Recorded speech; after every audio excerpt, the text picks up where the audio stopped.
Hello everyone, and welcome to your second royal reading on this very rainy afternoon, early evening. I have the new chapter tarot on the tarot table.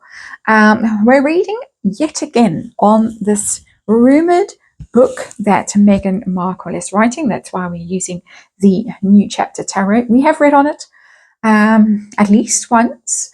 I've kind of lost track because these stories all go round and round as the energy swirls and then collapses and then coalesces, and so it goes on and on and on. There's nothing consistent about this energy.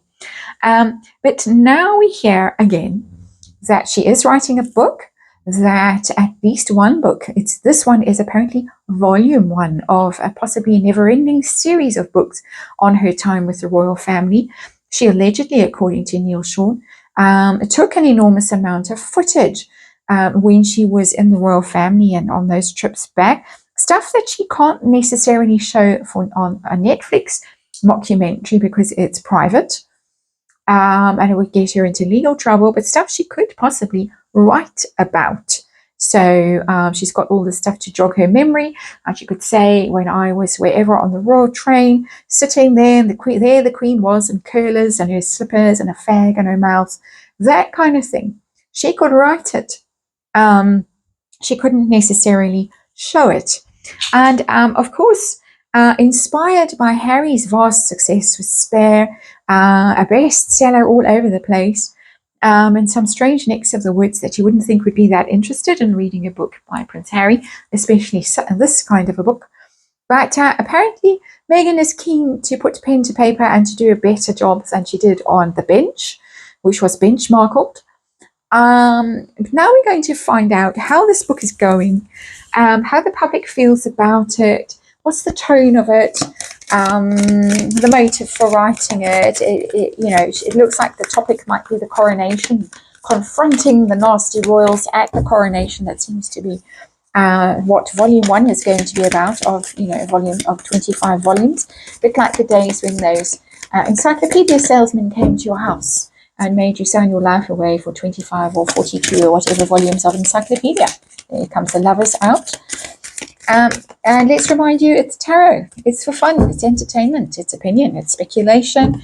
It's energy. It's archetypal energy, because the royals are archetypal.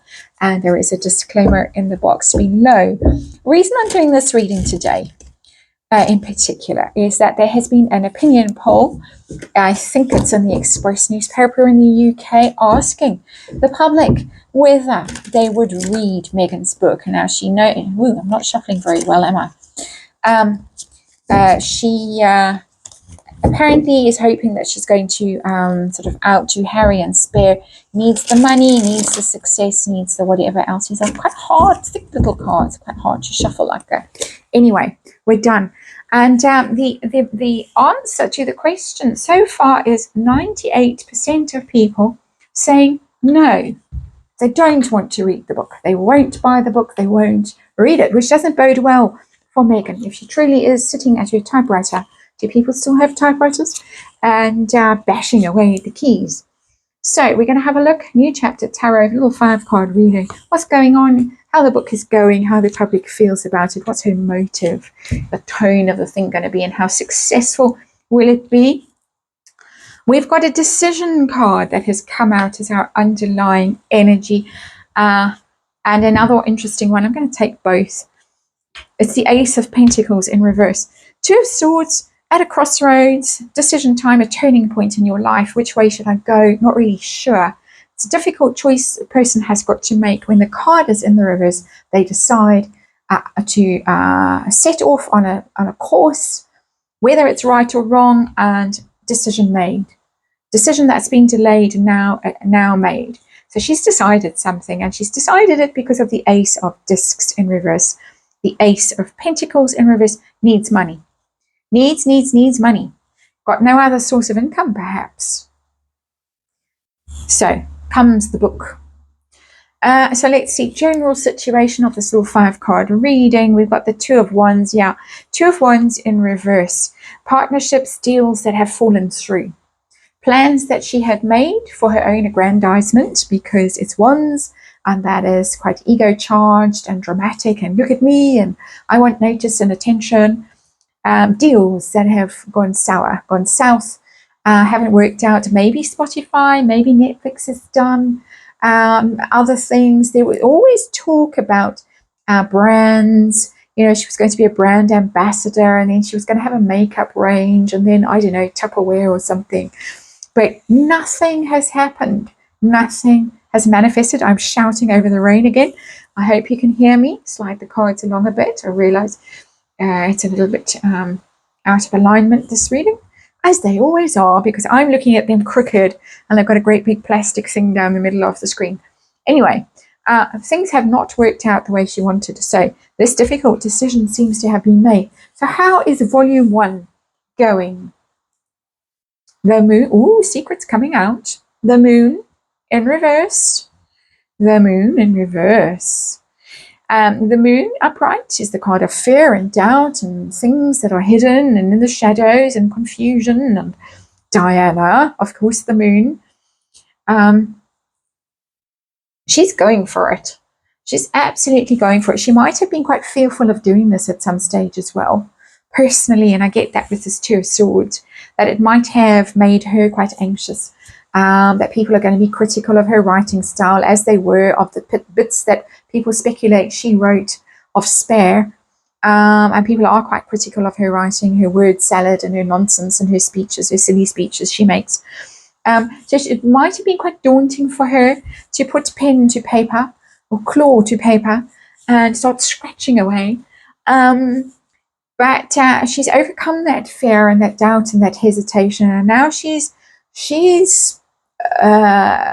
whatever blocks there were are unblocked. Moon in reverse. Stuff that's been hidden, stuff that people might not want to have out in the public domain. Spilling it all.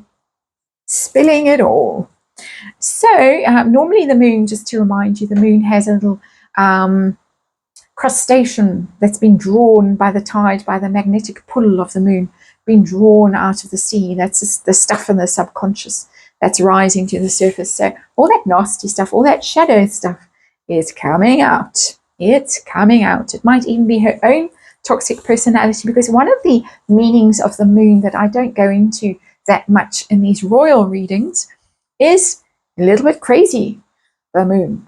And full moon, the lunatic asylums in the old days, lock them up, tie them down. That's what they used to do. The moon is crazy. So just saying, we're reading energy here, archetypal energy. How does the public feel about this book, or how will they feel about this book? Do they think it's a brilliant idea? Terrible idea. Judgment in reverse. Go away. We don't want to hear it all again. The Judgment card is coming around again for a second chance, or repeat the story. But they don't want to hear it. Big card, this Major Arcana. Go away. We've had enough. We don't want to hear it again. We're judging you very harshly, very critical of this, the public, with Judgment in reverse. Criticizing her and her poor judgment, but also saying, honestly, really, what is wrong with you, woman? You crazy woman, you. I'm just reading energy for tarot, for fun and entertainment.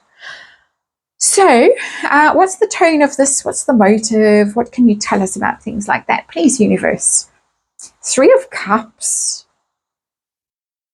And that is going to be, I was the Queen's best friend. And everybody loves me. And I was the one that brought an ice cream truck to work, or whatever she did. And everybody loved me, and all those children loved me, and Harry loves me, and all Harry's friends love me, and Diana's sister loved me. Everybody loves me. 3 of Cups. It's going to be over the top, gushing about how everyone thinks she's marvelous. Everybody, even those people who had nervous breakdowns, I'm exaggerating, and had to leave and could never work again, and are in therapy now for PTSD. Those people that one hears about, rumors about, shall we say, who had interesting tea parties in Australia. Those people loved her. What's the outcome going to be? How well is this book going to do if it ever sees the light of day? It does look like it is going to see the light of day. How is it going to do? Ha Oh dear. 10 of Swords in reverse. It's going to be disastrously bad. It's going to do terribly, terribly, terribly, terribly. And I have to shout over the rain to tell you how badly this book is going to do. The 10 of Swords is the card of ruin, rock bottom. It doesn't get worse. It's horrible. Normally someone face down dead. And 10 swords in their back. It's ruin. It doesn't get any worse. The card is in the reverse, but we're asking outcome. So we're not asking can they ever recover from this fatal blow, these 10 fatal blows. This is as bad as 10 of Swords can ever be. It's going to be pilloried. It's going to ruin her. If she goes ahead with this, it's going to ruin her. She's made this decision because she needs the money, because her deals have fallen through. She's got stuff to tell everybody. Crazy stuff. Crazy stuff. Crazy stuff about her. Everyone loves her and she's the best. She's the most popular royal that ever was. People, Joe Public is going to say, nah, not interested. You crazy woman, you. Go away. We've heard it all before. Why do we need to hear it again? It's going to ruin her. That's your reading. It's all opinion. It's all speculation, of course. Thanks for watching. I'm going to go and enjoy the rain now. I'll see you again tomorrow.